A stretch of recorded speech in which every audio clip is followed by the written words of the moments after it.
سید عطا اللہ شاہ بخاری 23 ستمبر 1892 عیسوی یکم ربیع الاول 1310 ہجری کو اپنے نانیال پٹنہ میں پیدا ہوئے تھے۔ نام ددیال کی طرف سے عطا اللہ شاہ بخاری، نانیال کی طرف سے شرف الدین احمد۔ والد کا نام ضیاء الدین احمد، دادا کا نام نور الدین احمد اور پردادا کا نام سید محمد شاہ تھا۔ شاہ جی کا نسب 39ویں پشت میں جا کے حضرت امام حسن سے ملتا ہے۔ شاہ جی کے دادا نور الدین شاہ بخاری حضرت شمس الدین سیالوی سے بیعت تھے۔ اتفاق حسنہ سے شاہ جی کے دادا سیال شریف سے بیعت تھے اور حضرت سید میر علی شاہ گولڑا شریف بھی وہیں سے بیعت تھے۔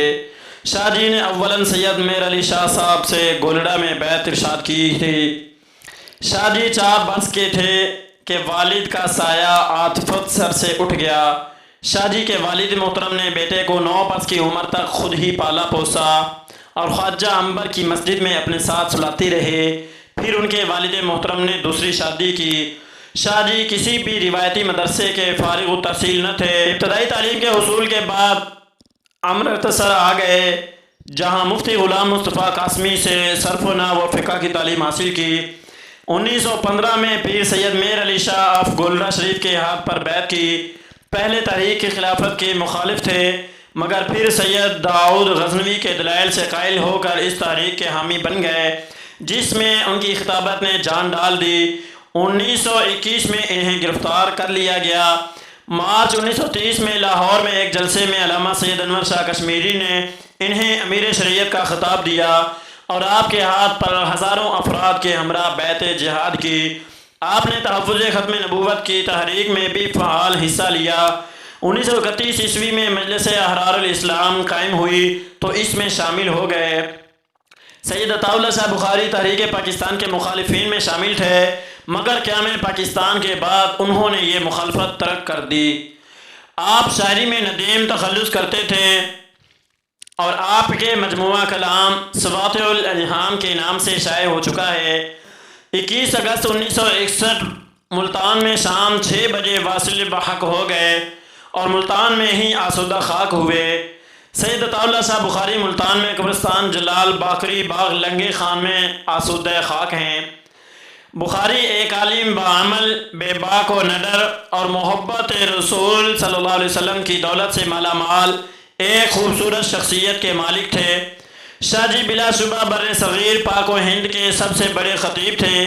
ان کی پوری زندگی تحفظ ختم نبوت میں گزری اور مقدس مشن کی خاطر بقول خود ان کی آدھی زندگی جیل میں اور آدھی ریل میں گزری۔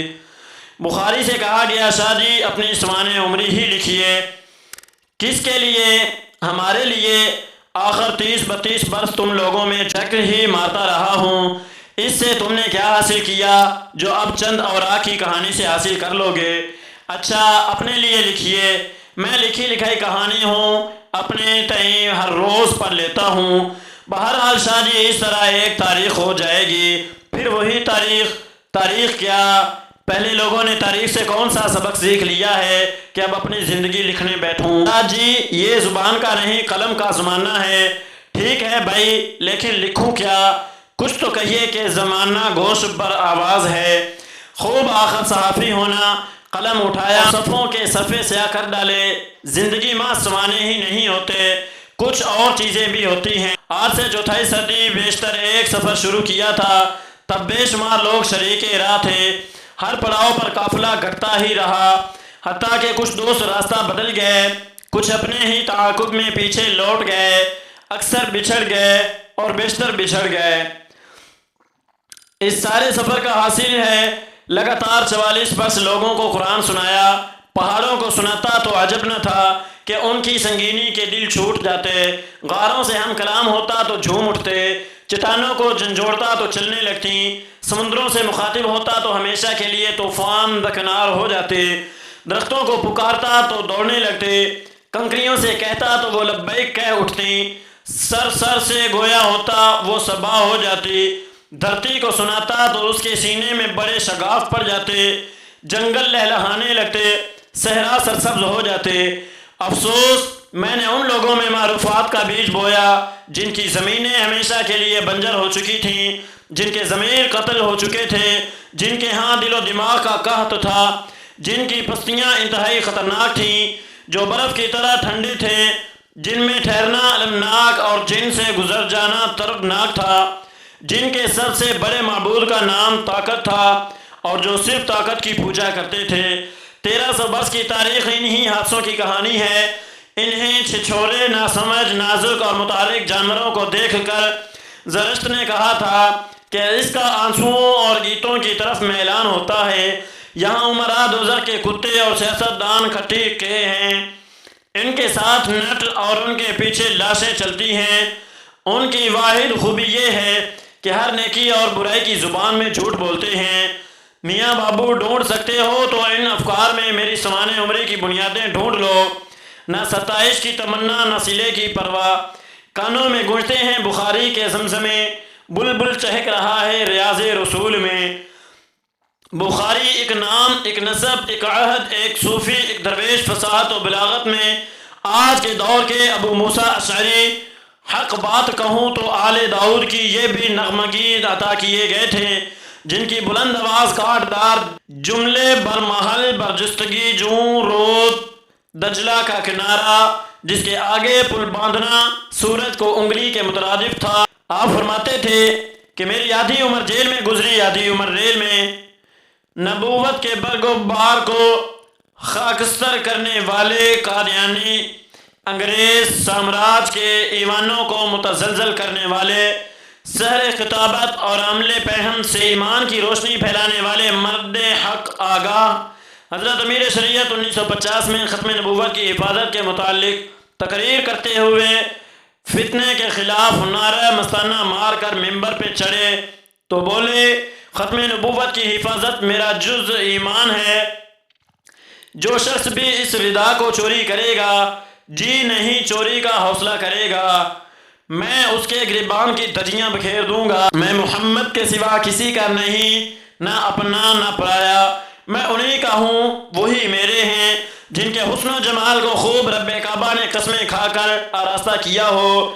میں ان کے حسن و جمال پر نہ مر مٹوں تو لعنت ہے مجھ پر، اور لعنت ہے ان پر جو ان کا نام تو لیتے ہیں لیکن سارقوں چوروں کی خیر خواہ تماشا دیکھتے ہیں۔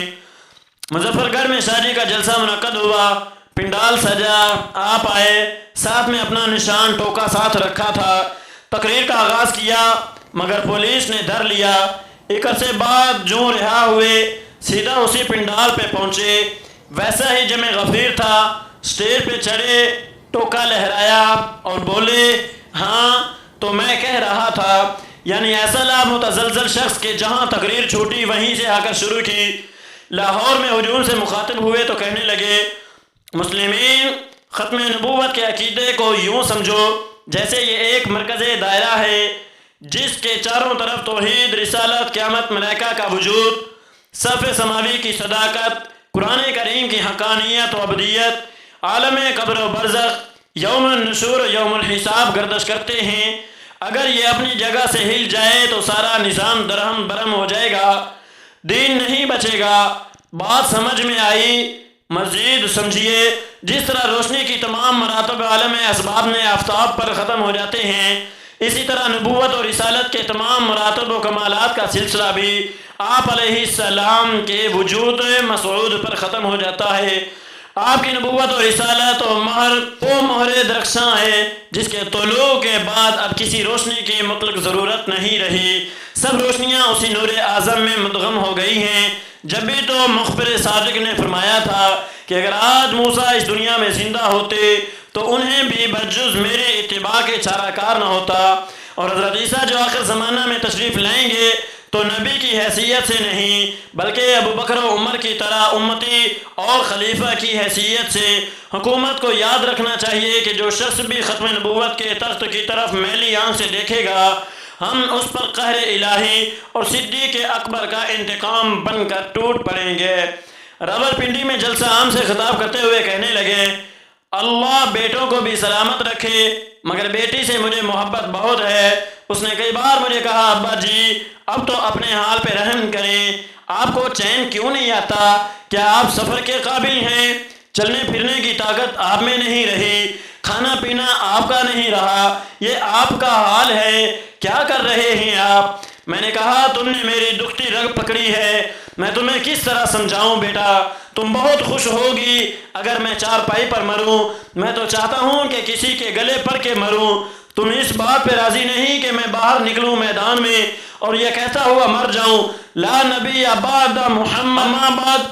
ایک ہاتھ سے اپنی ٹوپی اتاری اور دونوں ہاتھوں میں لے کر مجمع کی طرف لہرائی، بولے خواجہ یہ میری ٹوپی آج تک کسی کے آگے نہیں جھکی، لے یہ میری ٹوپی تیرے قدموں میں رکھتا ہوں، میرے سائے کی عزت بچا لے خواجہ، میں تیرے کتے نہلاؤں گا، خواجہ میرے سائیں محمد صلی اللہ علیہ وسلم کی عزت بچا لے خواجہ۔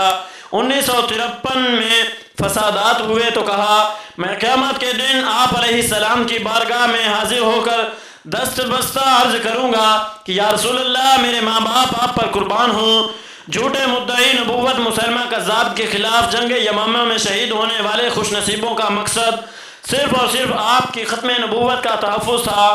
اس طرح 1953 کی تحریک ختم نبوت میں شہید ہونے والوں کا مقصد بھی صرف اور صرف آپ کی ختم نبوت کا تحفظ تھا، لہٰذا یا رسول اللہ میں آپ سے عرض کرتا ہوں کہ تحریک ختم نبوت 1953 میں شہید ہونے والوں کو بھی یمامہ کے شہداء کے ساتھ ایک ہی صف میں کھڑا کریں، کیونکہ دونوں کا مقصد ایک ہی تھا۔ آج آپ لوگ جناب فخر رسول عربی صلی اللہ علیہ وسلم کی عزت و ناموس کو برقرار رکھنے کے لیے جمع ہیں۔